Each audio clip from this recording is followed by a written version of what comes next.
Aku baru saja keluar dari rumah sakit dengan keadaan yang masih lemah, namun suami dan ibu mertua tega mengusirku.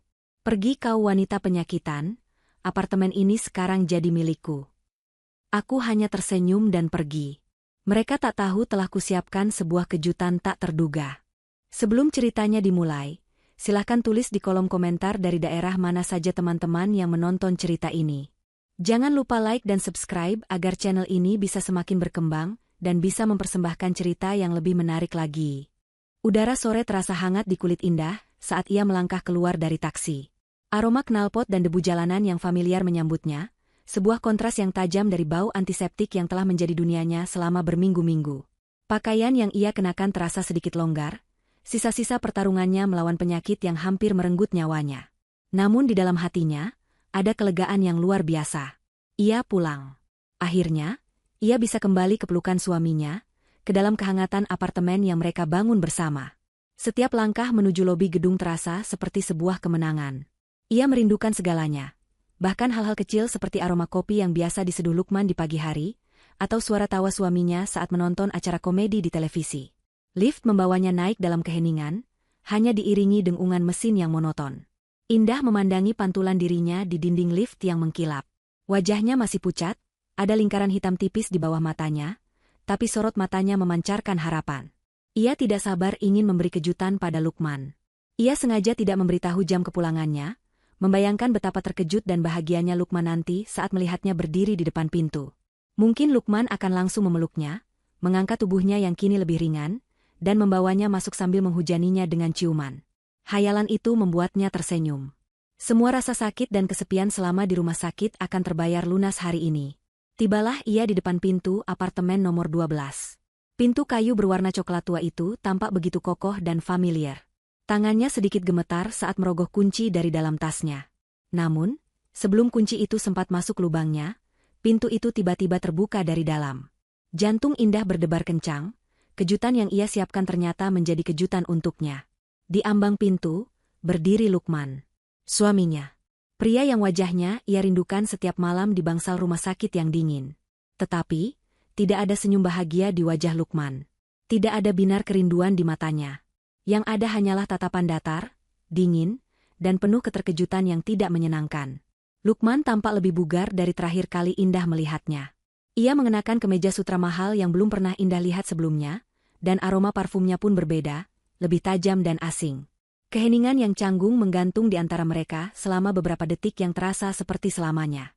Senyum yang tadi merekah di bibir Indah perlahan memudar, digantikan oleh kebingungan. Lukman, sapanya lirih. Suaranya serak. Lukman menghela napas kasar, seolah kehadiran Indah adalah sebuah gangguan besar. Matanya menatap Indah dari ujung rambut hingga ujung kaki dengan tatapan merendahkan. Ngapain kamu kesini? Pertanyaan itu menusuk Indah seperti belati es. Bukan, sayang, kamu sudah pulang, atau, aku merindukanmu. Bukan pelukan hangat yang ia dapatkan, melainkan pertanyaan dingin yang membuatnya merasa seperti orang asing. Apa maksudmu, Mas? Aku pulang. Aku sudah sembuh, jawab Indah, berusaha menjaga suaranya agar tidak bergetar. Lukman tertawa sinis, sebuah tawa yang tidak pernah Indah dengar sebelumnya. Tawa itu terdengar kejam. Pulang? Ini bukan lagi rumahmu. Apartemen ini sekarang milikku, katanya dengan suara tegas dan menusuk. Ia melipat tangan di dada, menunjukkan sikap superior. Dasar wanita penyakitan. Dunia Indah seakan runtuh mendengar kalimat terakhir itu. Wanita penyakitan. Kata-kata itu bergema di kepalanya, menghancurkan semua harapan dan kebahagiaan yang susah payah ia bangun. Rasa sakit karena penyakitnya tidak ada apa-apanya dibandingkan rasa sakit dari kata-kata suaminya sendiri. Air mata mulai menggenang di pelupuk matanya, membuat pandangannya kabur. Tiba-tiba, dari belakang Lukman, muncul sesosok wanita yang lebih tua. Ibu Siti, ibu mertuanya. Wajahnya selalu masam setiap kali melihat Indah, tapi kali ini, ada kilat kemenangan yang kejam di matanya. Tanpa peringatan, tanpa sepatah kata pun, Ibu Siti maju dan mendorong tubuh Indah dengan kedua tangannya. Dorongan itu tidak terlalu keras, tetapi tubuh Indah yang masih lemah kehilangan keseimbangan. Ia terhuyung ke belakang dan jatuh terduduk di lantai koridor yang dingin dan keras. Rasa sakit menjalari punggungnya, tetapi rasa terhina jauh lebih mendominasi. Ia mendongak, menatap dua orang yang seharusnya menjadi keluarganya. Lukman hanya diam mematung, sama sekali tidak menunjukkan niat untuk menolongnya. Ibu Siti berdiri dengan angkuh, bibirnya membentuk senyum puas. Kemudian, Indah melihatnya. Dari dalam apartemen yang remang-remang, sesosok wanita muda melangkah maju untuk berdiri di samping Lukman. Wanita itu cantik, dengan riasan wajah tebal dan gaun ketat berwarna merah menyala yang memeluk tubuhnya. Ia melingkarkan lengannya dengan mesra di pinggang Lukman, seolah menyatakan kepemilikan. Wanita itu adalah Vina, junior Lukman di kantor yang pernah Indah curigai, namun selalu disangkal oleh suaminya. Vina menatap Indah yang terduduk di lantai dengan tatapan meremehkan, lalu tersenyum penuh kemenangan. Apartemen itu, rumahnya, kini dipenuhi oleh aroma parfum Vina yang menyengat. Saat itulah segalanya menjadi jelas. Pengkhianatan itu begitu nyata, begitu telanjang di depan matanya.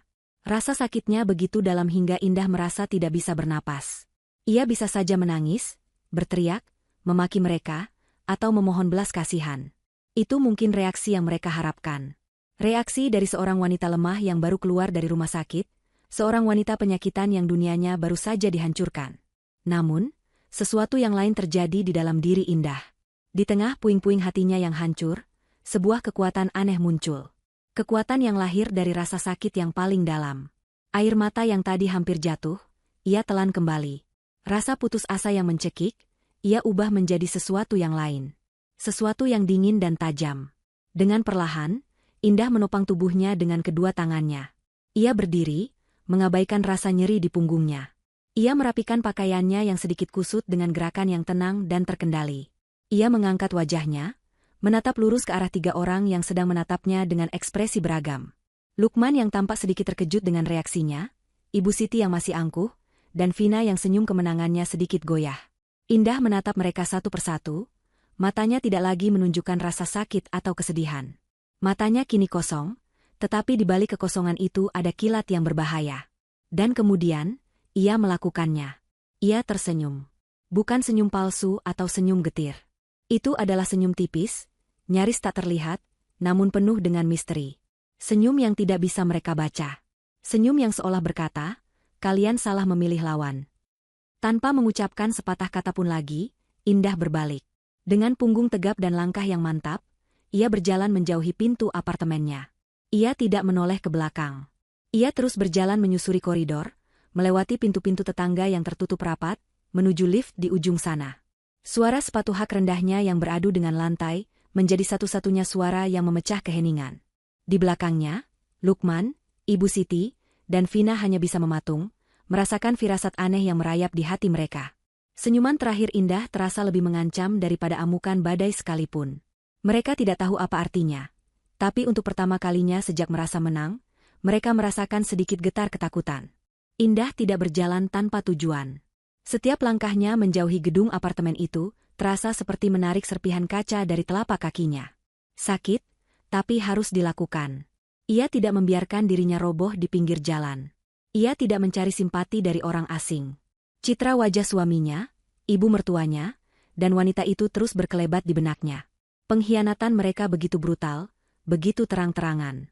Namun, alih-alih membiarkan amarah dan kesedihan menenggelamkannya, Indah justru merasakan sesuatu yang lain mengkristal di dalam dirinya. Sebuah ketenangan yang dingin dan fokus yang tajam. Pertarungannya melawan penyakit telah mengajarinya satu hal, yaitu ketahanan.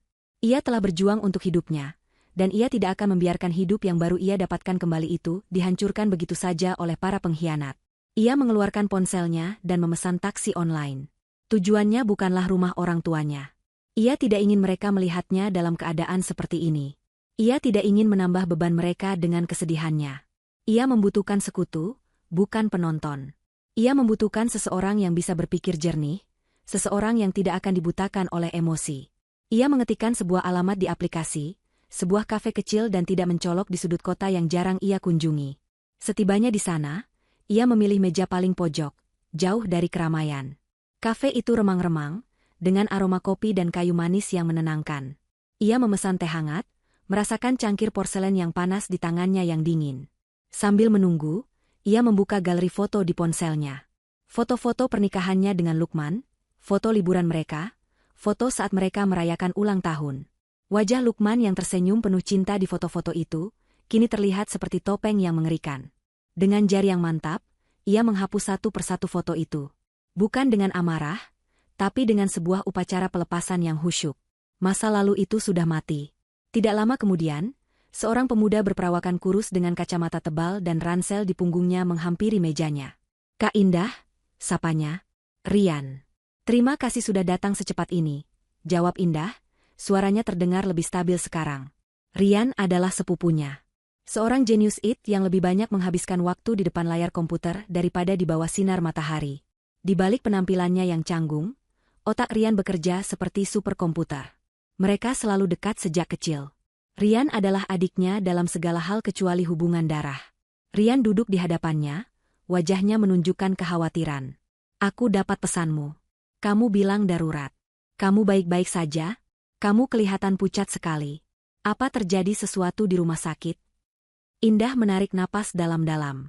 Disinilah, di hadapan Rian yang menatapnya dengan tulus, pertahanannya sedikit runtuh.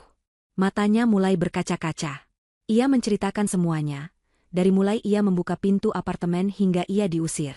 Ia menceritakan setiap kata hinaan dari Lukman, setiap tatapan kejam dari Ibu Siti, dan senyum kemenangan Vina. Suaranya bergetar, dan beberapa tetes air mata akhirnya jatuh membasahi punggung tangannya.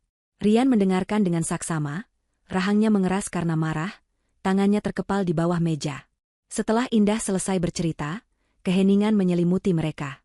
Rian adalah orang pertama yang memecahnya. "Brengsek," desisnya. "Aku akan ke sana dan menghajar si Lukman itu."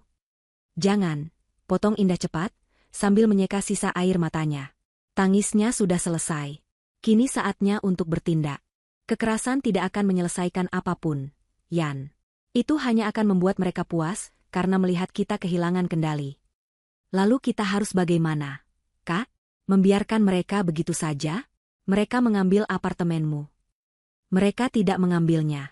Mereka hanya menempatinya. Koreksi Indah, tatapannya kini berubah tajam. Aku butuh bantuanmu, Yan. Bukan untuk merebut Lukman kembali, aku sudah tidak menginginkannya lagi. Tapi aku ingin mengambil kembali apa yang menjadi hakku. Semua yang menjadi hakku. Rian menatap sepupunya dengan tatapan baru. Di hadapannya bukan lagi Kak Indah yang lembut dan terkadang naif. Wanita di depannya kini memiliki aura yang berbeda. Lebih kuat, lebih dingin, dan penuh perhitungan. "Apa rencanamu?" tanya Rian, nadanya berubah serius. "Apartemen itu," Indah memulai, "adalah warisan dari almarhum ayah. Atas namaku sepenuhnya. Aku punya semua surat-surat aslinya, tersimpan aman di brankas bank. Lukman tidak punya hak hukum sama sekali atas tempat itu. Aku bisa saja menempuh jalur hukum, membawa polisi dan pengacara untuk mengusir mereka." "Kenapa tidak lakukan itu? Itu cara paling mudah," ujar Rian. "Terlalu mudah," jawab Indah. "Dan terlalu cepat. Mereka mengusirku saat aku berada di titik terlemahku. Mereka menghinaku, mendorongku jatuh.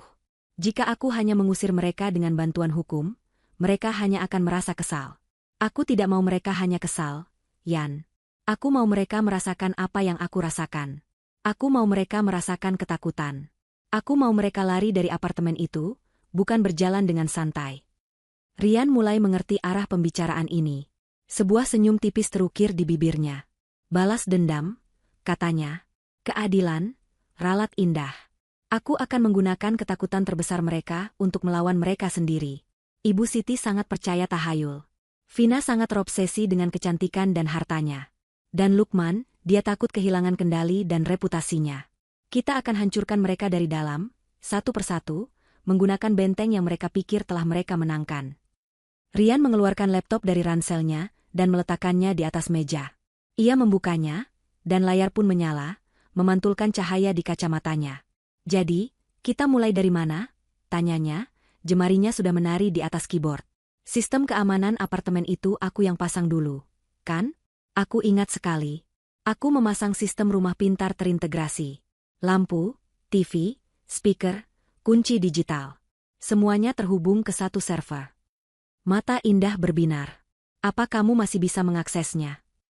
Rian tertawa kecil. "Kak, setiap sistem yang aku bangun, selalu aku sisakan satu pintu belakang untuk diriku sendiri. Untuk keadaan darurat. Dan kurasa, ini adalah keadaan darurat."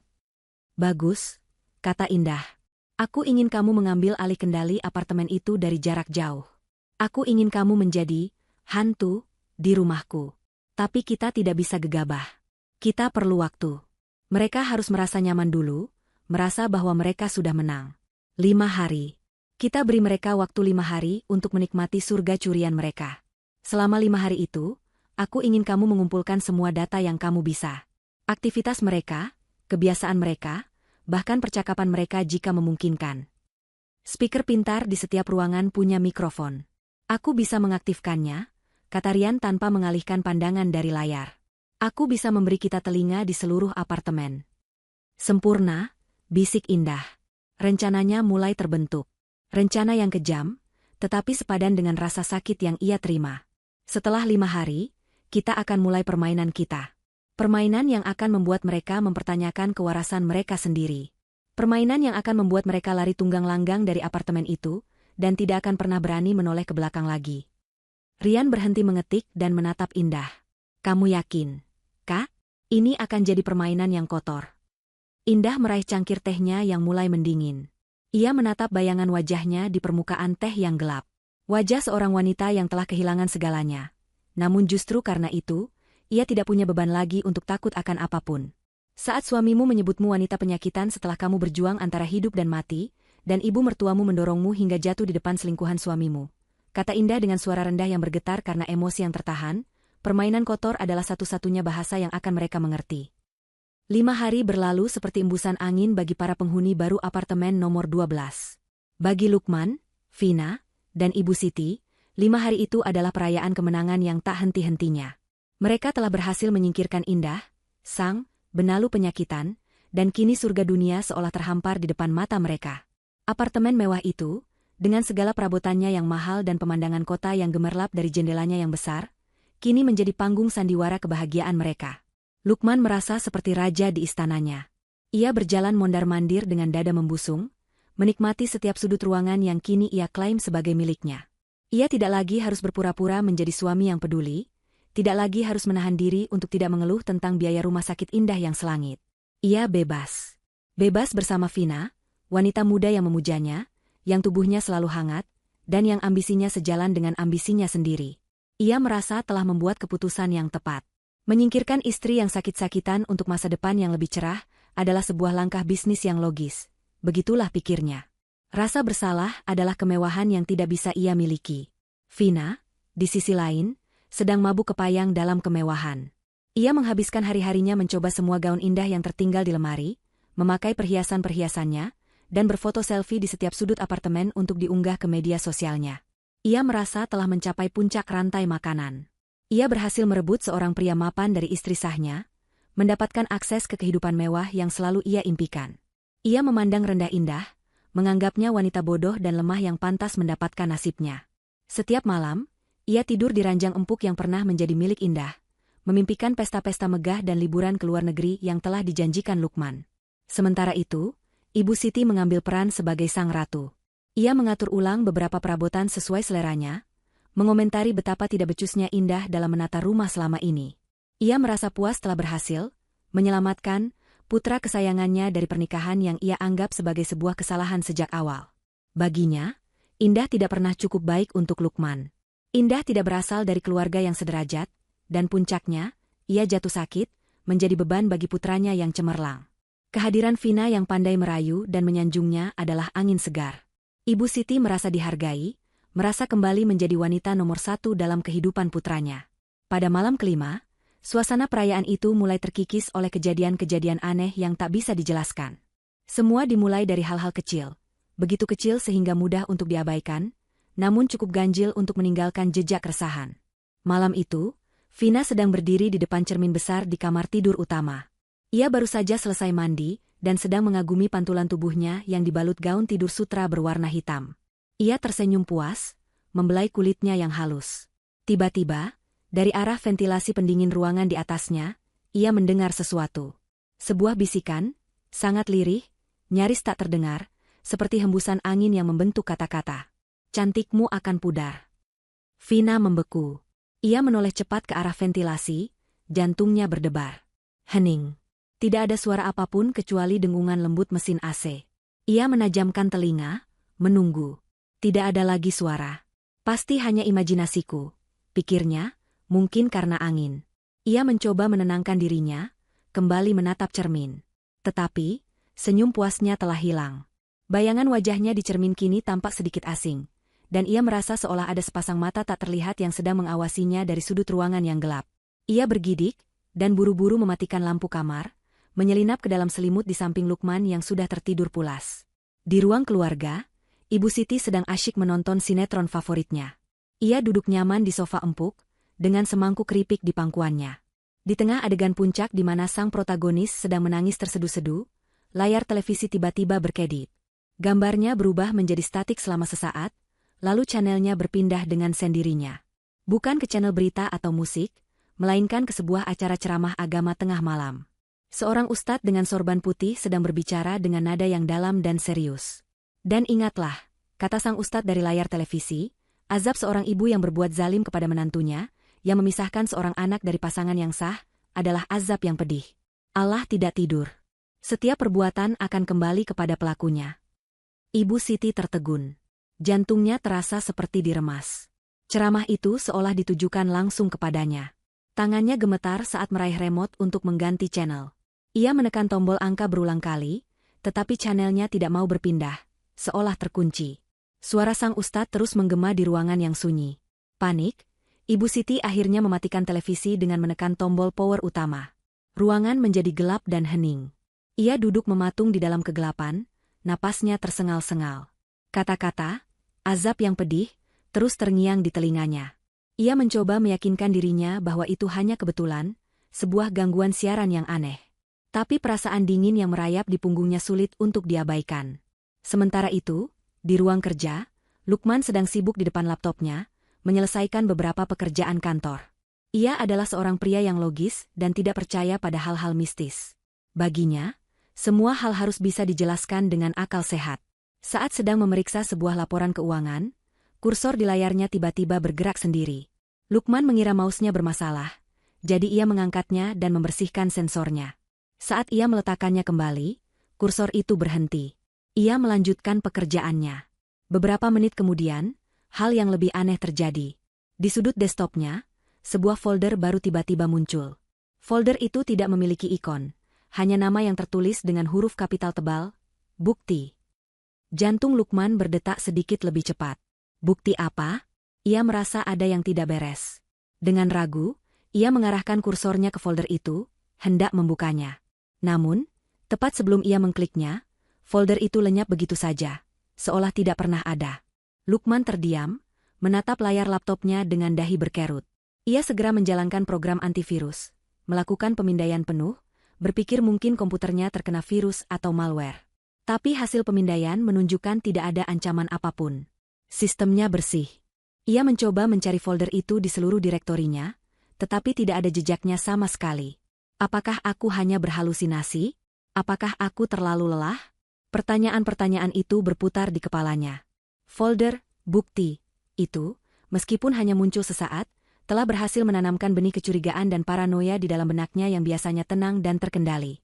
Ada rahasia-rahasia kecil dalam pekerjaannya yang tidak boleh diketahui siapapun, dan kemunculan folder misterius itu terasa seperti sebuah peringatan. Malam itu, tidak ada satupun dari mereka yang bisa tidur nyenyak. Vina terus merasa diawasi, Ibu Siti dihantui oleh kata-kata sang ustadz, dan Lukman terus memikirkan folder misterius itu. Mereka tidak membicarakan pengalaman mereka satu sama lain, masing-masing memendam keresahannya sendiri, menganggapnya sebagai buah dari pikiran mereka yang lelah atau sekadar kebetulan yang aneh. Namun, benih ketakutan telah ditanam. Mereka belum menyadarinya, tetapi permainan baru saja dimulai. Di sebuah tempat yang jauh dari apartemen itu, sepasang mata sedang mengawasi mereka melalui kamera laptop dan mendengarkan kegelisahan mereka melalui mikrofon pintar. Sebuah senyum tipis terukir di wajah sang dalang. Dinding apartemen yang mereka anggap sebagai benteng kemenangan, kini perlahan berubah menjadi penjara psikologis mereka. Jauh dari apartemen nomor 12, di sebuah kamar sewaan yang sederhana, Indah menatap layar laptopnya dengan intens. Di sampingnya, Rian sibuk mengoperasikan beberapa program sekaligus, memonitor setiap aktivitas yang terjadi di apartemen itu. Layar terbagi menjadi beberapa jendela, menampilkan rekaman audio dari speaker pintar dan log aktivitas perangkat elektronik. Mereka telah mendengar helaan napas Vina yang ketakutan, suara Ibu Siti yang panik saat mematikan televisi, dan ketukan jari Lukman yang gelisah di keyboard setelah folder, bukti, itu lenyap. Fase pertama berhasil, kata Rian pelan, matanya tidak lepas dari layar. Mereka semua gelisah, tapi mereka belum menghubungkan titik-titiknya. Mereka masih berpikir itu hanya kebetulan. Biarkan saja, jawab Indah, suaranya tenang. Ketakutan yang paling efektif adalah ketakutan yang tumbuh dari dalam diri mereka sendiri. Kita hanya perlu menyiraminya. Indah kemudian bersandar di kursinya, matanya menerawang, kembali ke masa lalu. Ia teringat hari pertama ia dan Lukman membeli apartemen itu, beberapa tahun yang lalu, saat cinta mereka masih terasa seperti dongeng. Saat itu, mereka ditemani oleh seorang agen properti tua yang banyak bicara. Di tengah antusiasme mereka, agen itu sempat menceritakan sebuah kisah sedih tentang penghuni apartemen sebelumnya. Tempat ini sudah lama kosong, Mbak, Mas, kata agen itu waktu itu. Penghuni terakhirnya seorang nenek, Ibu Larasati namanya. Ia tinggal sendirian di sini selama bertahun-tahun setelah suaminya meninggal. Indah yang saat itu penasaran, bertanya, anak-anaknya kemana, Pak? Agen itu menghela napas. Hanya punya satu anak perempuan. Tapi katanya, putrinya itu menikah dengan pengusaha kaya dan setelah itu jarang sekali pulang menengok ibunya. Nenek Larasati itu sangat sayang dengan apartemen ini. Katanya ini satu-satunya peninggalan suaminya yang paling berharga. Tetangga sering dengar beliau bicara sendiri di dalam, seolah-olah sedang mengobrol dengan seseorang. Mungkin karena kesepian. Lalu apa yang terjadi padanya? Tanya Lukman, yang saat itu tampak tidak terlalu tertarik dengan cerita tersebut. Beliau meninggal di sini, Mas. Ditemukan oleh petugas kebersihan setelah beberapa hari tidak keluar kamar. Meninggal dalam tidurnya, kata dokter. Tapi banyak yang bilang, beliau meninggal karena patah hati, menunggu putrinya yang tidak pernah datang. Sejak saat itu, unit ini jadi agak sulit dijual. Ada saja calon pembeli yang merasa tidak nyaman, katanya hawanya sedih, jelas sang agen. Indah mengingat cerita itu dengan sangat jelas. Saat itu, ia hanya merasakan simpati pada nasib nenek Larasati. Ia tidak pernah merasa takut atau tidak nyaman. Baginya, apartemen itu adalah kanvas kosong yang akan ia lukis dengan kebahagiaannya bersama Lukman. Ia tidak pernah menceritakan detail kisah itu kepada Lukman, karena suaminya selalu menganggap cerita-cerita seperti itu sebagai omong kosong. Tetapi sekarang, kisah tragis itu kembali muncul di benaknya, bukan lagi sebagai sebuah cerita sedih, melainkan sebagai sebuah senjata. Senjata yang sempurna untuk tahap selanjutnya dari rencananya. Rian, panggil Indah, matanya kembali fokus ke masa kini. Ya, Kak. Aku punya ide. Ide untuk memberikan mereka sebuah narasi. Sebuah penjelasan atas semua, kebetulan, yang mereka alami, kata Indah. Kita akan membuat mereka percaya bahwa mereka tidak sendirian di apartemen itu. Indah kemudian menceritakan kisah nenek Larasati kepada Rian. Ia menceritakan setiap detail yang ia ingat, tentang kesepian sang nenek, tentang putrinya yang tak pernah kembali, dan tentang kematiannya yang tragis di apartemen itu. Rian mendengarkan dengan saksama, otaknya yang analitis dengan cepat memproses informasi tersebut. Sebuah legenda urban lokal, simpul Rian. Itu brilian, Kak. Ini akan memberikan konteks supernatural pada gangguan teknis yang kita ciptakan. Mereka, terutama Ibu Siti, akan langsung mempercayainya. Tepat, kata Indah. Mulai sekarang, semua teror yang kita lakukan harus sejalan dengan cerita ini. Kita tidak akan menakuti mereka sebagai Indah. Kita akan menakuti mereka sebagai arwah penasaran, nenek Larasati. Arwah seorang ibu yang patah hati karena dikhianati oleh orang yang ia sayangi. Wajah Indah mengeras saat mengucapkan kalimat terakhir itu. Ia merasakan ada kesamaan yang ironis antara kisahnya dengan kisah nenek Larasati. Keduanya adalah wanita yang dikhianati di rumah yang paling mereka cintai. Rasa simpati pada sang nenek ini bercampur dengan rasa solidaritas yang aneh. Aku mengerti, kata Rian, jemarinya kembali menari di atas keyboard. Aku akan mencari data tentang nenek Larasati. Mungkin ada berita lama atau catatan publik. Semakin banyak detail yang kita miliki, semakin meyakinkan cerita kita. Lakukan itu, perintah Indah. Sementara itu, kita tingkatkan intensitasnya. Fokus pada Ibu Siti terlebih dahulu. Dia adalah mata rantai terlemah. Dia yang paling percaya tahayul. Jika kita bisa menghancurkan mentalnya, dia akan menjadi sumber kekacauan bagi yang lain. Apa yang harus aku lakukan? Aku ingin kamu memainkan suara-suara di malam hari. Suara tangisan wanita tua yang lirih, hanya terdengar di sekitar kamarnya. Gunakan speaker di langit-langit kamarnya.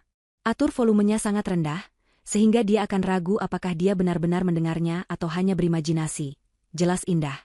Dan bau. Ibu Siti paling benci bau bunga melati, kan? Aku ingat dia pernah membuang pengharum ruangan melati yang kubeli.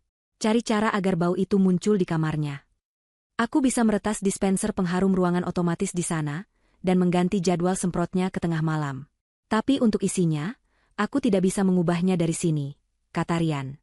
Tidak masalah, potong Indah. Biarkan saja. Kekuatan sugesti itu luar biasa, Yan.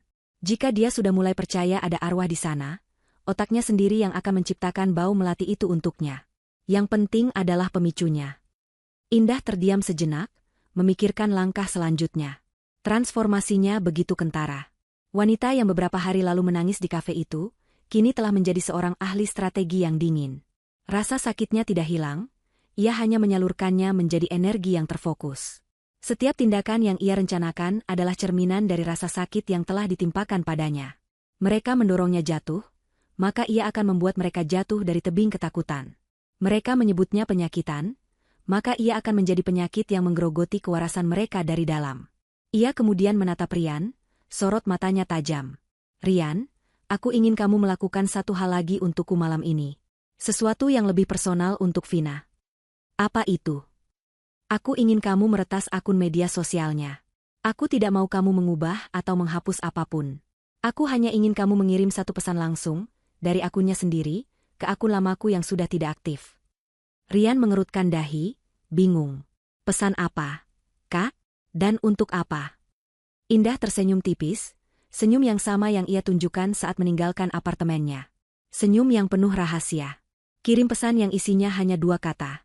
Katanya, aku minta maaf. Lalu? Hanya itu.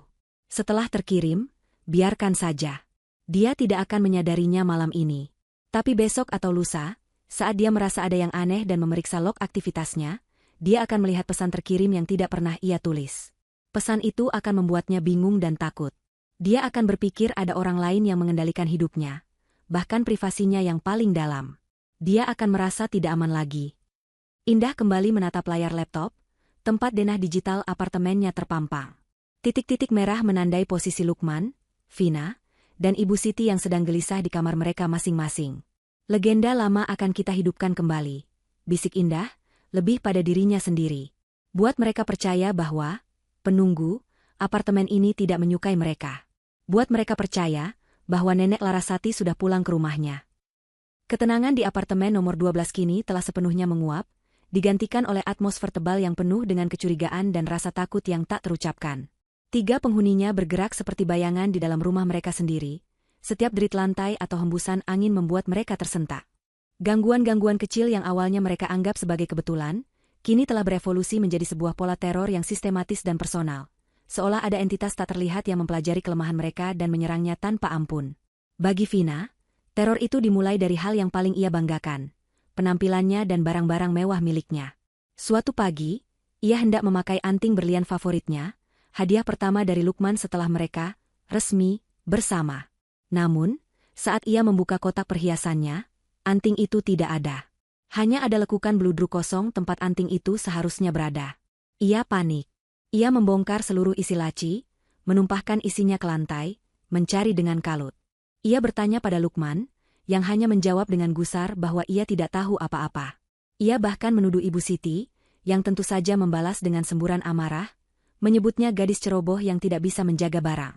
Anting itu tidak pernah ditemukan. Beberapa hari kemudian, giliran tas tangan bermereknya yang lenyap dari dalam lemari. Lalu gaun malam sutra termahalnya. Setiap kali ada barang yang hilang, pertengkaran hebat selalu meletus. Lukman mulai jengkel dengan drama Vina yang tak berkesudahan, menuduhnya hanya mencari perhatian. Ibu Siti semakin yakin bahwa Vina adalah pembawa sial. Vina sendiri mulai merasa gila. Ia tahu persis di mana ia meletakkan barang-barang itu. Tidak mungkin hilang begitu saja. Ia mulai mengunci pintu kamar setiap saat. Bahkan saat ia hanya pergi ke kamar mandi, seolah ada pencuri tak kasat mata yang mengintainya. Padahal, sang pencuri adalah Rian, yang dengan akses digitalnya, bisa membuka kunci pintu kapan saja. Di saat apartemen kosong, ia menyelinap masuk, mengambil satu barang, lalu pergi tanpa jejak, menyembunyikannya di unit penyimpanan sewaan atas nama samaran. Ibu Siti juga tidak luput dari permainan psikologis ini. Teror untuknya lebih bersifat sensorik dan spiritual. Setiap tengah malam, tepat saat jam berdentang 12 kali, ia akan mencium aroma bunga melati yang pekat di dalam kamarnya. Bau itu begitu kuat, begitu nyata, seolah ada seseorang yang baru saja meletakkan seikat besar bunga melati di samping bantalnya. Ia akan terbangun dengan jantung berdebar kencang, menyalakan lampu, mencari sumber bau itu, namun tidak pernah menemukan apa-apa. Bau itu akan bertahan selama beberapa menit, lalu lenyap begitu saja, meninggalkan Ibu Siti dalam keadaan berkeringat dingin dan ketakutan. Ia mencoba menyemprotkan pengharum ruangan beraroma lain, tetapi bau melati itu selalu berhasil menembusnya, seolah muncul dari dalam dinding itu sendiri. Selain bau, ada juga suara. Suara tangisan wanita tua yang lirih dan menyayat hati.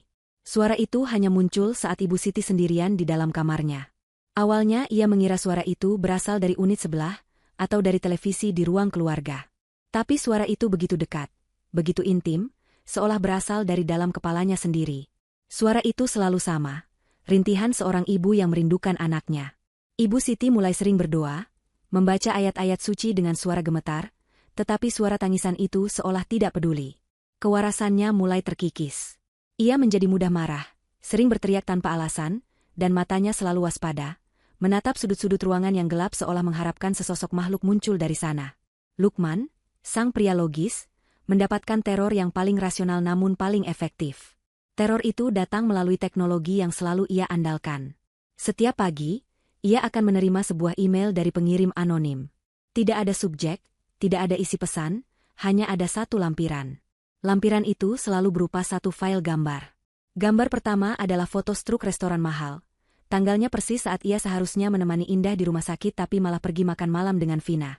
Gambar kedua adalah tangkapan layar percakapan mesranya dengan Vina di aplikasi pesan. Gambar ketiga adalah salinan slip transfer bank ke rekening Vina, dengan jumlah yang cukup besar, diambil dari rekening bersama miliknya dan Indah. Setiap email adalah sepotong bukti pengkhianatannya, sepotong rahasia kelamnya yang dibongkar. Yang paling membuatnya ngeri adalah detailnya. Pengirim email itu seolah mengetahui setiap langkahnya, setiap kebohongannya. Ia merasa diawasi 24 jam sehari. Ia mencoba melacak alamat IP pengirimnya, tetapi selalu menemui jalan buntu. Email itu dikirim melalui serangkaian server proxy yang rumit dan tidak bisa dilacak, hasil kerja keras Rian. Kepanikan mulai merayapinya.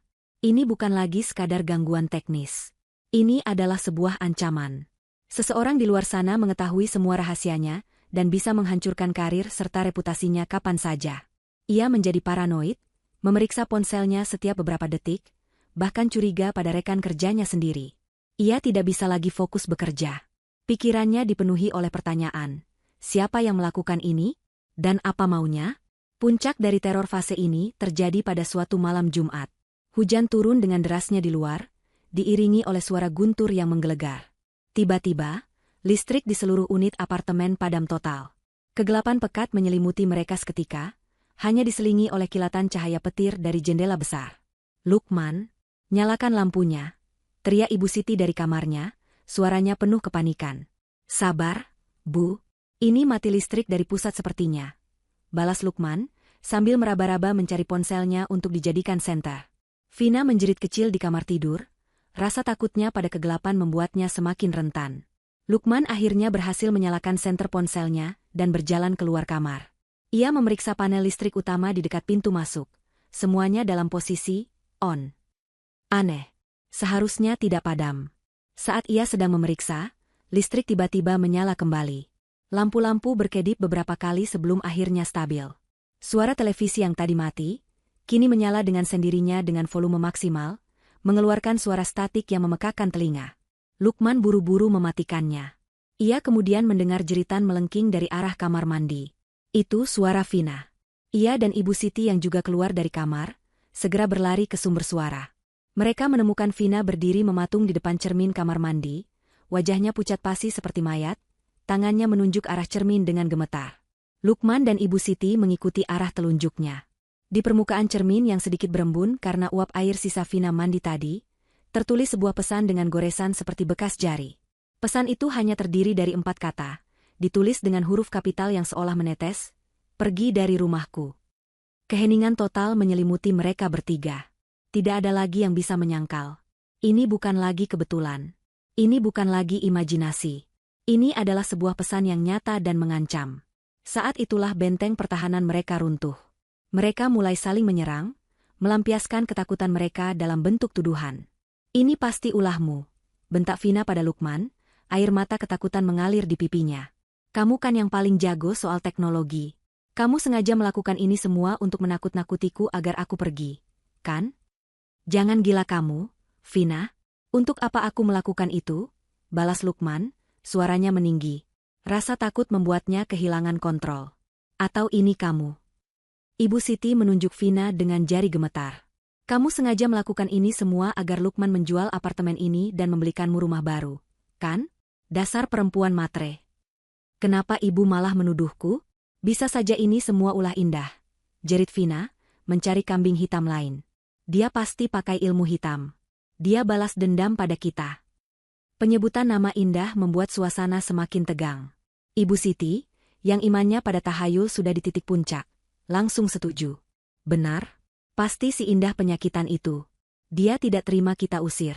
Dia mengirim hantu untuk mengganggu kita. Lukman mendengus, mencoba mempertahankan sisa-sisa logikanya. Hantu? Ilmu hitam? Jangan konyol, Bu. Itu semua tidak masuk akal. Lalu apa penjelasanmu soal tulisan ini? Tantang Ibu Siti, menunjuk kembali ke cermin. Apa kamu pikir jari hantu bisa dilacak alamat IP-nya? Lukman terdiam. Ia tidak punya jawaban. Semua logikanya, semua penjelasannya yang rasional, runtuh di hadapan tulisan sederhana di cermin itu. Kepercayaan di antara mereka bertiga telah hancur berkeping-keping. Mereka kini tidak hanya takut pada penunggu apartemen yang tak terlihat, tetapi juga mulai takut dan curiga satu sama lain. Rumah yang mereka rebut dengan penuh kemenangan itu kini telah menjadi neraka pribadi mereka, sebuah labirin paranoia di mana setiap bayangan tampak mengancam dan setiap keheningan terasa memekakkan telinga. Kewarasan Ibu Siti adalah yang pertama kali menyerah. Setelah insiden tulisan di cermin, ia tidak bisa lagi berpikir jernih. Setiap malam ia dihantui mimpi buruk, melihat bayangan Nenek Larasati atau mendengar suara Indah yang tertawa dalam kegelapan. Ia menjadi yakin 100% bahwa apartemen itu berhantu dan arwah yang mengganggu mereka adalah kiriman dari Indah yang sakit hati. Ia tidak bisa lagi menahan teror ini sendirian. Ia merasa harus melakukan sesuatu, sebuah tindakan nyata untuk melawan kekuatan gaib yang ia yakini sedang mengepung mereka. Suatu pagi, setelah melewati malam tanpa tidur lagi, ia mendatangi Lukman dengan wajah pucat dan mata yang cekung. Lukman, kita tidak bisa terus seperti ini, katanya dengan suara bergetar. Ibu sudah tidak tahan lagi. Kita harus memanggil orang pintar untuk membersihkan tempat ini. Lukman, yang juga sudah lelah secara mental oleh email-email misterius dan suasana rumah yang mencekam, kali ini tidak membantah. Logikanya memang menolak, tetapi sebagian kecil dari dirinya yang putus asa mulai berpikir, bagaimana jika ibunya benar? Bagaimana jika memang ada sesuatu di luar nalar yang sedang terjadi? Ia sudah mencoba segala cara logis, memeriksa sistem listrik, memasang antivirus baru, mengganti kata sandi, tetapi tidak ada yang berhasil. Mungkin sudah saatnya mencoba cara yang tidak logis. Baiklah, Bu, jawabnya pasrah. Lakukan apa yang menurut Ibu benar. Aku sudah tidak peduli lagi. Mendapat persetujuan dari putranya, Ibu Siti segera bertindak. Ia menghubungi salah seorang teman sosialitanya yang terkenal gemar, mengoleksi cerita mistis, dan meminta rekomendasi seorang paranormal yang andal. Temannya itu dengan antusias memberikan sebuah nomor telepon, menyebutnya sebagai Kiai Jagat, seorang ahli spiritual yang konon mampu berkomunikasi dengan alam lain dan mengusir roh jahat sekuat apapun. Ibu Siti tidak tahu bahwa nomor telepon itu adalah nomor baru yang sengaja dibeli oleh Rian dan diberikan kepada seorang teman lamanya, yang kemudian menyebarkannya ke beberapa orang hingga akhirnya sampai ke telinga teman sosialita Ibu Siti. Semuanya adalah bagian dari rencana Indah. Kiai Jagat adalah jebakan yang telah mereka siapkan. Sore harinya, sang paranormal pun tiba. Penampilannya sangat meyakinkan. Ia adalah seorang pria parubaya dengan janggut tipis dan sorot mata yang tajam. Ia mengenakan baju koko putih bersih, sarung batik, dan peci hitam. Di tangannya, ia membawa sebuah tasbih besar yang terus ia putar. Pria itu adalah Bimo, seorang aktor teater dari Sanggar Seni Teman Kuliah Rian.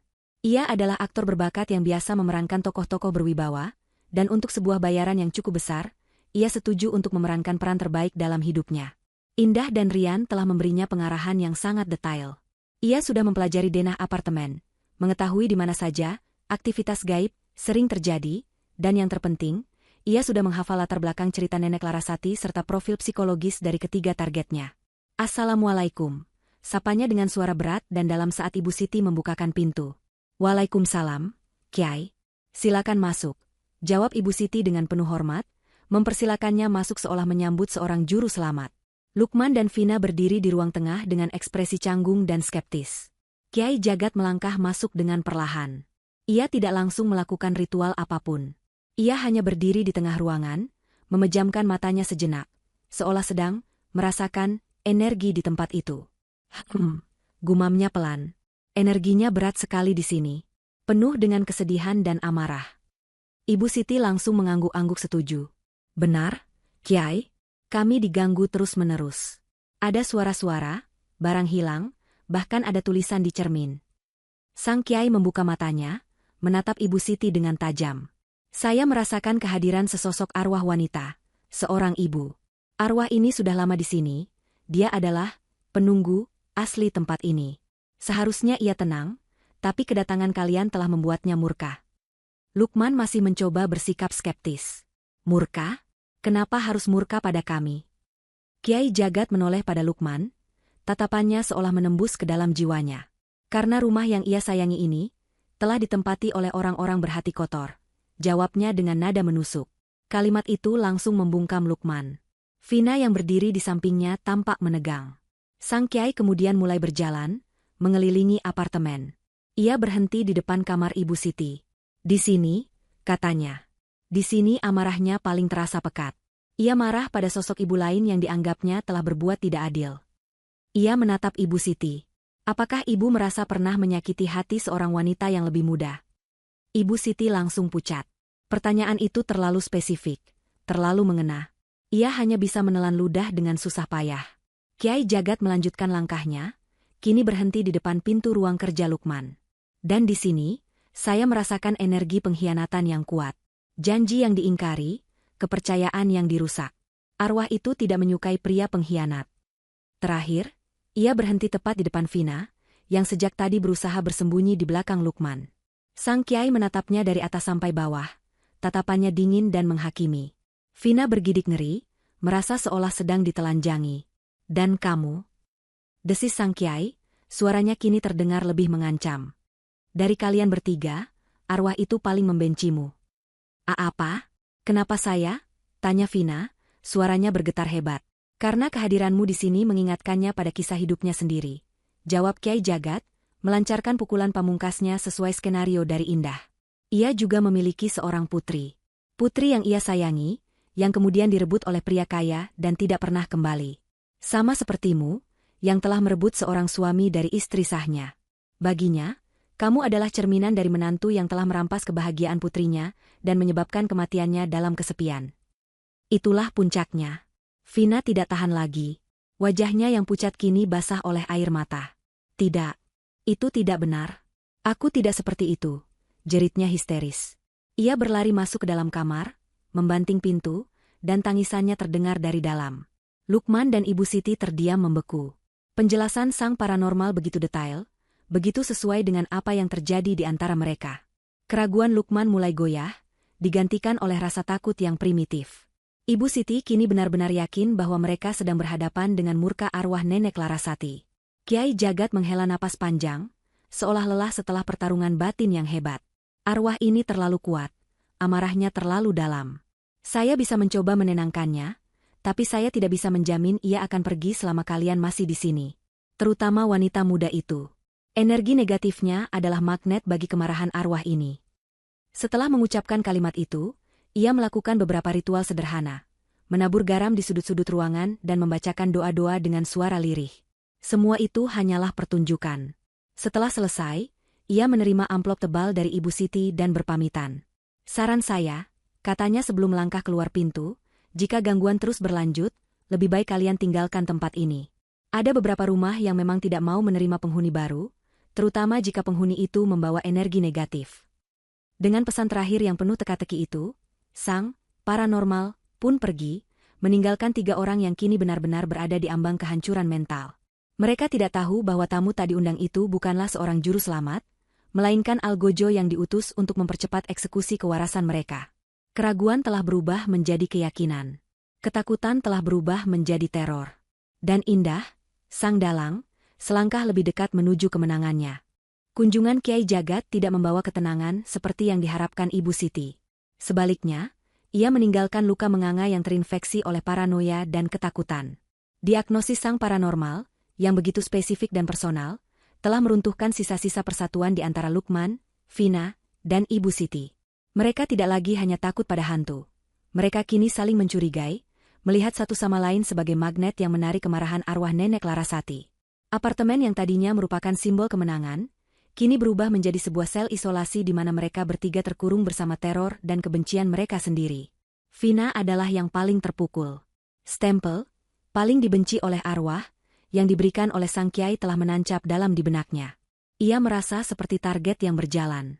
Setiap bayangan di sudut mata, setiap suara gemerisik, ia tafsirkan sebagai pertanda bahwa arwah itu datang untuknya. Ia tidak lagi berani sendirian. Ia akan mengikuti Lukman kemanapun di dalam apartemen, bahkan menunggu di luar pintu kamar mandi, yang tentu saja membuat Lukman semakin jengkel dan merasa terkekang. Malam hari adalah siksaan terburuk. Ia tidak bisa tidur tanpa lampu menyala terang, dan sering terbangun karena mimpi buruk di mana sesosok wanita tua menyeretnya ke dalam kegelapan. Indah dan Rian, dari markas komando mereka, mengamati semua ini dengan saksama. Mereka tahu bahwa Vina adalah mata rantai yang paling rapuh, dan sekarang adalah waktu yang tepat untuk mematahkannya. Serangan selanjutnya dirancang khusus untuknya, untuk menghancurkan satu-satunya hal yang masih memberinya rasa aman, kepercayaannya pada Lukman. Serangan itu dimulai dengan bisikan. Saat Lukman sedang mandi dan Vina menunggunya di kamar, speaker pintar di meja rias tiba-tiba mengeluarkan suara statik yang sangat pelan. Di antara suara statik itu, sebuah bisikan lirih terdengar, seolah diembuskan angin. Dia akan meninggalkanmu juga. Vina membeku, jantungnya serasa berhenti berdetak. Ia menoleh ke arah speaker, tetapi benda itu tampak mati. Siapa itu? Bisiknya pada ruangan yang kosong. Tidak ada jawaban. Ia mencoba meyakinkan dirinya bahwa itu hanya suara dari luar, atau imajinasinya lagi. Tetapi bisikan itu terasa begitu nyata, begitu dekat. Beberapa jam kemudian, saat ia sedang menonton televisi sendirian di ruang keluarga, layar tiba-tiba menjadi gelap. Selama beberapa detik, sebelum gambar kembali muncul, Vina melihat pantulan wajahnya di layar hitam itu. Namun, di belakang pantulan bahunya, ia melihat sekilas ada bayangan lain, sesosok wanita dengan rambut acak-acakan dan senyum menyeringai. Itu hanya berlangsung sekejap mata, kurang dari 1 detik, tetapi gambaran itu terpatri di otaknya. Ia menjerit dan berlari ke ruang kerja tempat Lukman berada, menangis histeris. Lukman, yang sedang pusing karena tekanan pekerjaan dan email-email anonim, hanya bisa membentaknya, menyuruhnya untuk berhenti bersikap kekanak-kanakan. Penolakan Lukman ini hanya memperkuat perasaan Vina, bahwa ia sendirian dalam menghadapi teror ini. Pukulan terakhir dan yang paling mematikan datang pada sore hari berikutnya. Lukman sedang pergi keluar untuk rapat penting, meninggalkan Vina dan Ibu Siti di apartemen. Ibu Siti mengurung diri di kamarnya sambil merapal doa, sementara Vina duduk gelisah di sofa. Rian, yang telah menunggu momen ini, pun melancarkan aksinya. Sebuah notifikasi pesan muncul di layar laptop Lukman yang menyala di ruang kerja. Vina, yang rasa ingin tahunya bercampur dengan paranoia, mendekat untuk melihatnya. Pesan itu seolah-olah berasal dari aplikasi pengingat kalender, dengan subjek, draft perjanjian, kirim ke pengacara. Di bawahnya, ada sebuah tautan file lokal di dalam folder, dokumen pribadi. Jantung Vina berdebar kencang. Perjanjian apa? Pengacara? Didorong oleh firasat buruk yang tak tertahankan, ia memberanikan diri duduk di kursi Lukman dan mengklik tautan itu. Sebuah dokumen pengolah kata terbuka. Judulnya terpampang dengan jelas di bagian atas, Draft Perjanjian Pranikah, Lukman Amanda. Dunia Vina seakan berhenti berputar. Amanda? Siapa Amanda? Tangannya gemetar saat ia menggulir ke bawah, membaca isi dokumen itu kata per kata. Dokumen itu adalah sebuah draft perjanjian pranikah yang sangat detail. Di dalamnya, tercantum klausul-klausul yang mengatur pembagian harta jika terjadi perceraian. Namun, yang paling menghancurkannya adalah lampiran di halaman terakhir. Lampiran itu berisi sebuah rencana keuangan, sebuah jadwal transfer aset-aset Lukman, termasuk hasil penjualan apartemen nomor 12, ke sebuah rekening di luar negeri. Dan di bagian paling bawah, ada sebuah catatan kecil, setelah semua aset diamankan, target akhir tahun, putuskan hubungan dengan V dan selesaikan urusan dengan I. V adalah Vina. I adalah Indah. Dokumen itu adalah bukti telanjang dari sebuah rencana pengkhianatan yang berlapis-lapis.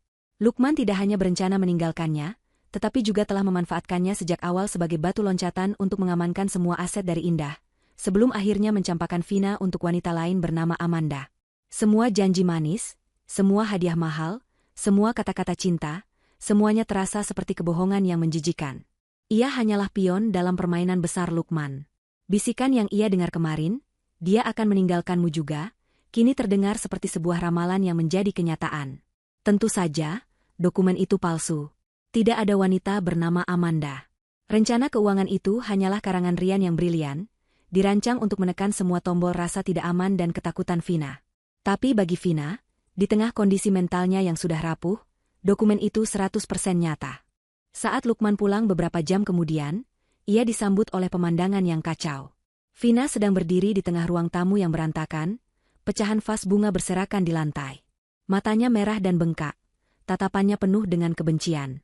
Jadi siapa Amanda? Lukman? Desisnya, suaranya serak karena marah. Lukman mengerutkan dahi, sama sekali tidak mengerti.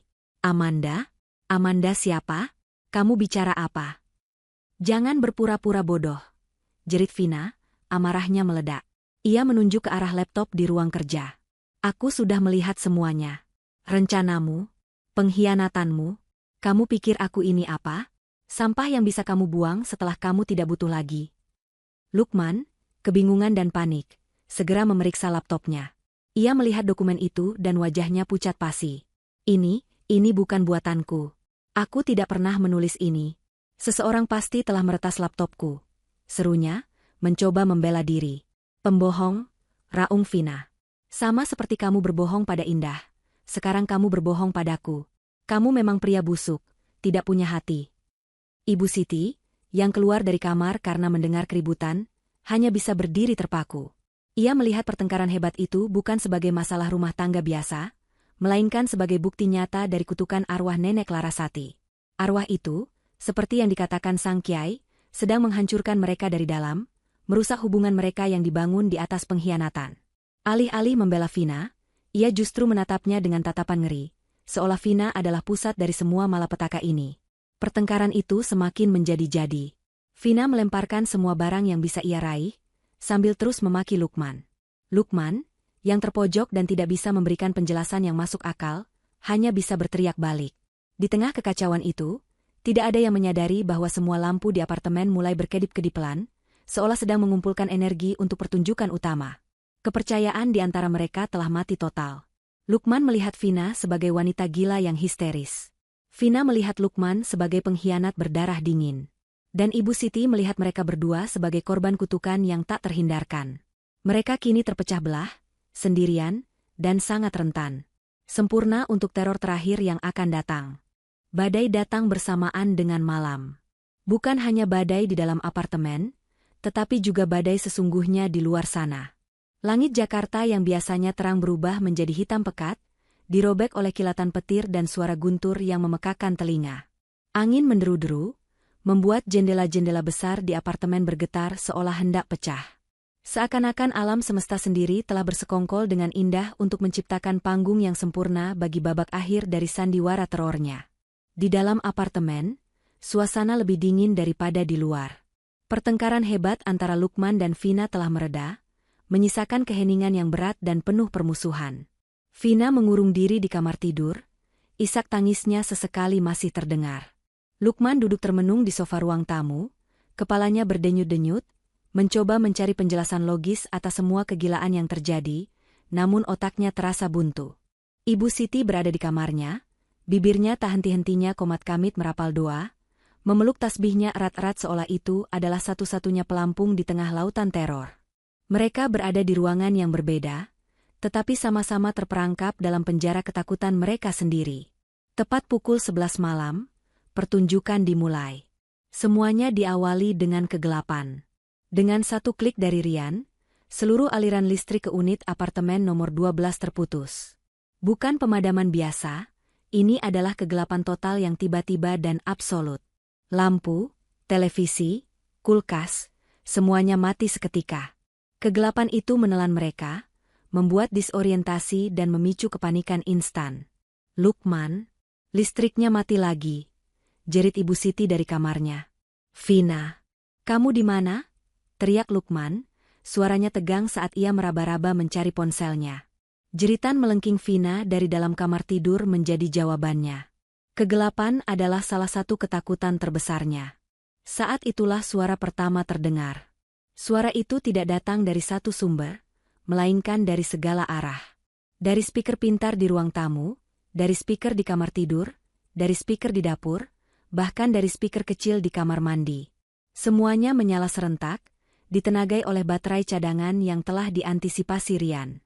Yang terdengar pertama kali adalah suara isak tangis. Bukan tangisan wanita tua seperti sebelumnya, melainkan tangisan Indah. Itu adalah rekaman asli, diambil dari pesan suara yang pernah Indah kirimkan pada Lukman dari rumah sakit, saat ia merasa kesakitan dan kesepian. Suara tangisnya yang pilu dan penuh penderitaan menggema di seluruh apartemen, seolah hantunya sedang meratapi pengkhianatan mereka. Mas sakit. Bisik suara Indah yang terdistorsi, terdengar dari sudut ruang tamu. Kalian pencuri? Desis suara lain dari arah dapur. Pembohong. Gema suara dari kamar tidur. Suara-suara itu saling tumpang tindih, menciptakan paduan suara hantu yang mengerikan. Lukman, Vina, dan Ibu Siti membeku di tempat mereka masing-masing, terlalu takut untuk bergerak. Suara tangis Indah yang familiar, yang seharusnya membangkitkan rasa iba, kini terdengar begitu mengancam dan supernatural. Kemudian, di tengah paduan suara itu, muncul suara baru. Suara sebuah kotak musik tua yang memainkan melodi yang sumbang dan menyeramkan. Melodi itu seolah menjadi musik pengiring bagi kegilaan yang sedang berlangsung. Tiba-tiba, sebuah cahaya redup muncul di dinding ruang tamu yang paling besar, tempat Lukman sedang terduduk kaku. Itu adalah cahaya dari pico proyektor yang telah disembunyikan Rian di balik rak buku. Di dinding itu, sebuah siluet mulai terbentuk. Siluet sesosok wanita yang sedang berdiri. Sosoknya tinggi dan kurus, rambutnya tampak acak-acakan. Dan yang paling mengerikan, kepala siluet itu sedikit miring, dengan senyuman lebar yang terdistorsi terukir di wajahnya yang gelap. Senyuman yang sama persis dengan senyuman terakhir Indah saat ia diusir. Allahu Akbar. Allahu Akbar. Jerit Ibu Siti saat ia memberanikan diri mengintip dari celah pintu kamarnya dan melihat siluet mengerikan itu. Imannya runtuh seketika, digantikan oleh teror murni. Siluet itu seolah hidup. Perlahan, ia mengangkat tangannya, seolah menunjuk ke arah mereka satu persatu. Lukman, yang mencoba meyakinkan dirinya bahwa itu hanyalah permainan bayangan, terlonjak kaget saat pintu-pintu lemari di dapur tiba-tiba terbuka dan tertutup dengan keras. Bam! Bam! Bam! Seolah ada tangan tak terlihat yang sedang mengamuk. Vina, didorong oleh kepanikan, akhirnya nekat keluar dari kamar. Ia tidak peduli lagi pada Lukman atau apapun, ia hanya ingin keluar dari apartemen neraka itu. Ia berlari membabi buta ke arah pintu depan. Saat tangannya meraih gagang pintu, sebuah suara klik yang keras terdengar. Kunci digital di pintu itu menyala merah. Terkunci. Tidak. Buka ah. Raungnya, menggedor-gedor pintu dengan putus asa. Klik. Kunci terbuka. Klik. Kunci tertutup lagi. Klik. Buka. Klik. Tutup. Suara kunci digital yang bekerja sendiri itu menjadi genderang kematian bagi kewarasan mereka. Mereka terperangkap. Benar-benar terperangkap bersama, hantu yang sedang murka. Suara tangisan Indah kini berubah menjadi tawa. Tawa yang dingin, melengking, dan penuh kemenangan, diputar berulang-ulang dari semua speaker. Siluet di dinding mulai bergetar, seolah ikut tertawa bersamaan. Itulah titik puncaknya. Batas antara akal sehat dan kegilaan telah terlampaui. Ibu Siti adalah yang pertama kali menyerah. Ia berlari keluar dari kamarnya, tidak lagi peduli pada apapun, matanya liar penuh kengerian. Ia menabrak Lukman, mendorongnya ke samping, dan ikut menggedor-gedor pintu seperti orang gila. Lukman sendiri akhirnya patah. Semua penjelasannya, semua logikanya, hancur lebur dihantam oleh serangan sensorik yang brutal ini. Ia melihat ibunya yang histeris, Vina yang menjerit-jerit, siluet mengerikan di dinding, dan mendengar tawa indah yang menggema di telinganya. Ia tidak bisa lagi berpikir. Yang ada hanya satu insting primitif. Lari. Klik. Tepat di puncak kekacauan, Rian membuka kunci pintu untuk terakhir kalinya. Lampunya berubah hijau. Kesempatan itu tidak mereka sia-siakan. Tanpa berpikir, tanpa komando, ketiganya memutar gagang pintu dan menerobos keluar. Mereka berlari tunggang langgang menyusuri koridor yang remang-remang. Ibu Siti bahkan tidak sempat memakai sandalnya, kakinya telanjang menginjak lantai yang dingin. Vina tersandung dan jatuh, tetapi dengan cepat bangkit lagi, didorong oleh adrenalin dan rasa takut yang luar biasa. Lukman berlari paling depan, tidak menoleh ke belakang sama sekali. Mereka tidak membawa apa-apa. Tidak ada ponsel, tidak ada dompet, tidak ada kunci mobil. Mereka hanya membawa tubuh mereka yang gemetaran dan jiwa mereka yang hancur oleh teror. Mereka berlari seolah dikejar oleh iblis, meninggalkan pintu apartemen nomor 12 terbuka lebar di belakang mereka. Dari dalam apartemen yang kini kembali hening, siluet di dinding perlahan memudar. Suara tawa berhenti. Lampu-lampu kembali normal. Pintu apartemen yang tadi terbuka, perlahan berayun dan menutup dengan sendirinya dengan suara, klik, yang pelan dan memuaskan. Misi telah selesai. Pagi menjelang dengan malu-malu, mengusir sisa-sisa badai dan kegelapan malam sebelumnya. Sinar matahari keemasan menembus awan, memandikan kota dengan cahaya yang terasa baru dan penuh harapan. Di koridor lantai 12, suasana sunyi senyap, seolah tidak pernah terjadi drama histeris beberapa jam yang lalu. Pintu apartemen nomor 12 tampak sedikit terbuka, sebuah undangan bisu ke dalam ruangan yang telah menjadi saksi bisu sebuah pertempuran psikologis. Indah tiba tak lama setelah matahari terbit. Ia datang sendirian, melangkah keluar dari lift dengan ketenangan yang luar biasa. Tidak ada lagi jejak kerapuhan di wajahnya. Pucat karena sakit telah digantikan oleh rona sehat, dan sorot matanya yang dulu penuh luka kini memancarkan ketegasan dan kedamaian. Ia mengenakan gaun sederhana berwarna putih, seolah menandakan sebuah awal yang baru. Dengan tangan yang mantap, ia mendorong pintu apartemennya hingga terbuka lebar. Pemandangan di dalam sungguh berantakan.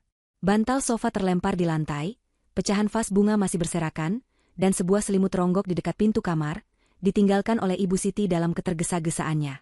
Namun, Indah tidak melihat semua itu sebagai kekacauan.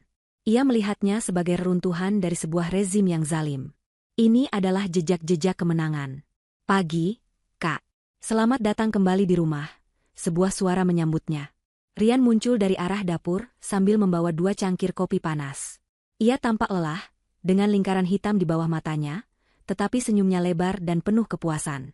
Kamu sudah di sini dari tadi? Tanya Indah, menerima secangkir kopi darinya. Aku datang 1 jam setelah mereka kabur. Harus membereskan, para aktor, kita sebelum petugas kebersihan pagi datang. Jawab Rian. Ia menunjuk ke sekeliling ruangan. Mau ikut tur kemenangan? Indah mengangguk, dan mereka pun berjalan pelan mengelilingi apartemen. Ini bukan lagi sekadar tur, ini adalah sesi pengungkapan misteri. Rian, dengan antusiasme seorang penyihir yang membongkar triknya sendiri, menjelaskan setiap detail dari mahakarya teknologinya. Lihat ini, katanya sambil menunjuk ke sebuah ventilasi AC di langit-langit ruang tamu. Di dalamnya aku selipkan sebuah speaker nirkabel seukuran koin. Suaranya tidak keras, tapi cukup untuk menciptakan efek bisikan yang menakutkan. Ada 1 di setiap ruangan. Mereka masuk ke kamar tidur utama. Rian menunjuk ke arah meja rias Vina. Speaker di sini yang membisikkan soal kecantikannya yang akan pudar. Dan cermin itu, lanjutnya sambil menunjuk cermin besar, layar televisimu yang gelap, dan bahkan jendela saat malam hari, bisa berfungsi sebagai proyektor jika sudut dan cahayanya tepat. Bayangan sekilas yang dilihat Vina adalah hasil pantulan dari proyektor saku yang kusembunyikan di seberang ruangan. Di ruang kerja, Rian menunjukkan bagaimana ia bisa mengendalikan laptop Lukman dari jarak jauh, menanamkan folder, bukti, dan dokumen perjanjian pranikah palsu dengan begitu mulus sehingga tampak asli. Semua berkat keylogger yang pernah aku pasang dulu saat mengatur laptopnya.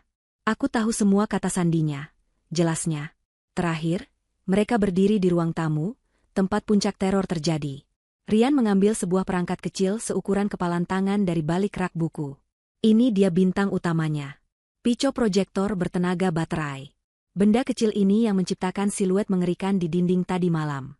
Aku sudah memprogramnya dengan gambar yang kita desain, lalu mengendalikannya lewat ponsel. Ia juga menunjukkan perangkat-perangkat kecil lain yang ia pasang di balik pintu lemari, alat sederhana yang bisa membuat pintu terbanting dengan satu perintah dari jarak jauh. Semua misteri kini terungkap. Tidak ada hantu, tidak ada ilmu hitam, tidak ada arwah penasaran nenek Larasati. Yang ada hanyalah sebuah rencana yang brilian, dieksekusi dengan sempurna, menggunakan teknologi, psikologi, dan pengetahuan mendalam tentang kelemahan para target. Itu adalah balas dendam yang cerdas dan elegan. Indah berdiri di dekat jendela besar, memandang keluar. Kota di bawah sana tampak sibuk memulai harinya, tidak menyadari drama yang baru saja berakhir di tempat tinggi ini. Ia merasakan gelombang kelegaan yang luar biasa. Beban berat di pundaknya selama ini seolah terangkat. "Terima kasih, Yan," katanya tulus, menoleh pada sepupunya. "Tanpamu, aku tidak akan bisa melakukan ini." Rian tersenyum. "Keluarga harus saling menjaga, Kak. Terutama dari orang-orang jahat seperti mereka." Indah berjalan melintasi ruangan, memunguti bantal-bantal sofa yang berserakan. Ia menumpuknya dengan rapi. Kemudian, ia membuka semua jendela di apartemen itu lebar-lebar, membiarkan angin pagi yang segar masuk dan menyapu bersih sisa-sisa energi negatif yang tertinggal. Udara pengap yang penuh ketakutan dan pengkhianatan kini digantikan oleh aroma embun pagi dan janji hari yang baru. Tindakan sederhana itu terasa seperti sebuah ritual penyucian. Ia sedang merebut kembali ruangannya, napas demi napas. Saat itulah, ponselnya yang tergeletak di meja bergetar. Sebuah panggilan masuk dari pengacaranya. Indah menarik napas dalam-dalam sebelum menjawabnya. "Halo, selamat pagi, Pak," sapanya dengan suara yang tenang. "Pagi, Bu Indah. Saya hanya ingin memberi kabar terbaru," kata suara di seberang telepon. "Surat gugatan cerai sudah saya daftarkan pagi ini. Dan mengenai klaim hak milik apartemen, tim saya sudah memverifikasi semua dokumen. Semuanya atas nama Ibu. Tidak akan ada masalah sama sekali. Prosesnya akan cepat." "Baik. Terima kasih, Pak." "Oh, satu lagi, Bu," tambah sang pengacara. "Beberapa hari yang lalu, saya menerima informasi dari sumber internal di perusahaan Pak Lukman. Katanya ada sebuah tip anonim yang masuk ke Dewan Direksi, berisi bukti-bukti kuat mengenai aktivitas penggelapan dana yang dilakukan oleh Pak Lukman. Perusahaan telah memulai investigasi internal secara diam-diam. Sepertinya posisi suami Ibu sedang sangat tidak aman." Indah tersenyum tipis. "Saya mengerti. Tolong terus kabari saya perkembangannya, Pak." Setelah menutup telepon, Indah menatap Rian yang mengangkat cangkir kopinya seolah bersulang. Rencana mereka berjalan lebih sempurna dari yang dibayangkan. Bukan hanya sisi psikologis, sisi hukum dan profesional pun telah mereka menangkan. Indah meletakkan ponselnya dan berjalan menuju balkon. Ia berdiri di sana, merasakan hangatnya sinar matahari di wajahnya. Untuk pertama kalinya setelah sekian lama, ia bisa bernapas dengan lega. Ia telah melewati badai tergelap dalam hidupnya dan keluar sebagai pemenang. Pertarungan untuk merebut kembali apartemennya telah selesai. Kini, pertarungan untuk membangun kembali hidupnya baru saja akan dimulai. Dan ia tahu, ia lebih dari siap untuk itu. Ia menatap Cakrawala, bertanya-tanya dalam hati, apa yang terjadi pada ketiga orang itu setelah mereka lari ketakutan ke dalam kegelapan malam? Beberapa bulan berlalu. Musim berganti, dan begitu pula kehidupan orang-orang yang terlibat dalam drama di apartemen nomor 12. Bagi Indah, waktu adalah penyembuh sekaligus pembangun. Bagi mereka yang telah menganiayanya, waktu adalah algojo yang tanpa ampun mengeksekusi hukuman karma. Kabar mengenai Lukman adalah yang pertama kali sampai ke telinga Indah. Investigasi internal di perusahaannya, yang dipicu oleh tip anonim dari Rian, dengan cepat membuahkan hasil. Bukti-bukti penggelapan dana yang disajikan begitu kuat dan tak terbantahkan. Lukman tidak bisa mengelak. Ia dipecat secara tidak hormat, kehilangan semua tunjangan dan pesangonnya. Namanya masuk dalam daftar hitam di dunia korporat, membuatnya mustahil mendapatkan pekerjaan yang sepadan. Namun, penderitaannya tidak berhenti di situ. Perusahaan juga menempuh jalur hukum, menuntutnya atas kerugian yang telah ia sebabkan. Lukman kini tenggelam dalam lilitan utang dan biaya pengacara. Ia terpaksa menjual mobilnya dan semua barang mewahnya. Pria yang tadinya angkuh dan merasa seperti raja itu kini tinggal di sebuah kamar kos sempit di pinggiran kota. Wajahnya kuyu dan tatapannya kosong, dihantui oleh penyesalan dan konsekuensi dari keserakahannya. Vina, seperti yang sudah diduga, meninggalkan Lukman begitu kapal mewahnya itu karam. Ia tidak mau ikut tenggelam bersama pria yang sudah tidak punya apa-apa lagi. Namun, dunia sosialita yang kejam memiliki ingatannya sendiri. Kisah tentang bagaimana ia, Lukman, dan Ibu Siti lari tunggang-langgang dari apartemen di tengah malam telah menyebar luas, dibumbui dengan berbagai macam rumor fantastis. Ada yang bilang mereka diganggu hantu, ada yang bilang Vina berselingkuh hingga membuat Lukman mengamuk, ada juga yang berbisik bahwa Vina memiliki masalah kejiwaan. Reputasinya sebagai wanita penggoda yang elegan hancur total, berganti menjadi cap, wanita pembawa sial, atau gadis gila yang histeris. Pria-pria kaya yang tadinya memujanya kini menjauhinya. Di sebuah pesta yang berhasil ia datangi, Indah mendengar dari seorang teman bahwa Vina terlihat berusaha mendekati seorang pengusaha tua, namun ditolak mentah-mentah sambil menjadi bahan tertawaan. Dunia gemerlap yang begitu ia dambakan kini menutup pintunya rapat-rapat. Ia kembali ke kehidupannya yang dulu, kehidupan yang mati-matian berusaha ia tinggalkan. Nasib Ibu Siti mungkin adalah yang paling tragis. Trauma psikologis dari malam puncak teror itu membekas secara permanen. Ia menderita kecemasan akut dan paranoia. Setiap suara keras membuatnya terlonjak. Setiap kegelapan membuatnya gemetar. Ia tidak lagi bisa tidur di kamar sendirian. Skandal yang menimpa Lukman membuatnya dikucilkan dari lingkaran teman-teman sosialitanya. Tidak ada lagi arisan, tidak ada lagi acara minum teh. Ia menghabiskan hari-harinya sendirian di rumahnya yang kini terasa terlalu besar dan sepi, dihantui bukan oleh arwah nenek Larasati, melainkan oleh arwah perbuatannya sendiri. Penyesalan menggerogotinya perlahan-lahan. Ia telah mendorong putranya ke jurang kehancuran demi egonya, dan kini ia harus menuai buah pahit dari tindakannya dalam kesendirian yang menyiksa. Sementara itu, di apartemen nomor 12, sebuah kehidupan baru sedang bersemi. Indah telah merombak total interior apartemen itu. Dinding yang dulu berwarna muram kini dicat dengan warna-warna cerah. Perabotan berat dan gelap diganti dengan yang lebih ringan dan modern. Ruangan itu kini terasa lapang, terang, dan penuh dengan energi positif. Di setiap sudutnya ada tanaman hijau yang subur, memberikan sentuhan kehidupan. Apartemen itu tidak lagi menyimpan jejak masa lalu yang kelam. Ia telah sepenuhnya menjadi cerminan dari pribadi Indah yang baru. Sore itu, Indah sedang duduk santai di balkonnya yang telah dihiasi dengan taman vertikal kecil. Ia terlihat sangat berbeda dari wanita yang kita temui di awal cerita. Tubuhnya lebih berisi, wajahnya berseri-seri, dan sorot matanya jernih penuh kedamaian. Ia telah sepenuhnya pulih, baik secara fisik maupun emosional. Penyakitnya telah menjadi kenangan jauh, sebuah ujian yang justru membuatnya menemukan kekuatan yang tidak pernah ia tahu ia miliki. Ponselnya di meja bergetar pelan. Sebuah pesan masuk dari pengacaranya. Pesan itu singkat saja, "Selamat, Bu Indah. Akta cerai sudah resmi keluar. Semua aset sah menjadi milik Ibu sepenuhnya. Kasus sudah ditutup." Indah membaca pesan itu, lalu meletakkan ponselnya kembali. Ia tidak merasakan lonjakan kegembiraan atau tawa kemenangan. Yang ia rasakan hanyalah sebuah kelegaan yang dalam, seperti seorang pelaut yang akhirnya melihat daratan setelah melewati badai panjang. Ia mengangkat cangkir tehnya, menatap matahari yang mulai terbenam di ufuk barat, melukis langit dengan warna jingga dan ungu yang indah. Ia teringat pada senyumannya di depan pintu apartemen malam itu. Senyum yang lahir dari kehancuran total, yang menjadi awal dari segalanya. Kini, ia tersenyum lagi. Tapi senyum kali ini berbeda. Bukan senyum misterius yang penuh rencana, melainkan senyum tulus yang lahir dari hati yang damai. Ia telah memenangkan perangnya, bukan dengan kebencian, tetapi dengan kecerdasan. Ia telah membuktikan bahwa wanita yang mereka sebut penyakitan itu ternyata lebih kuat dari yang mereka bayangkan. Ia menyeruput tehnya, menikmati kehangatannya yang menjalar di tubuh. Ia sendirian, tetapi tidak lagi merasa kesepian. Ia telah mendapatkan kembali rumahnya, dan yang lebih penting, ia telah menemukan kembali dirinya sendiri. Karma memang tidak pernah salah alamat, dan baginya, keadilan terasa semanis dan sehangat teh di senja hari ini.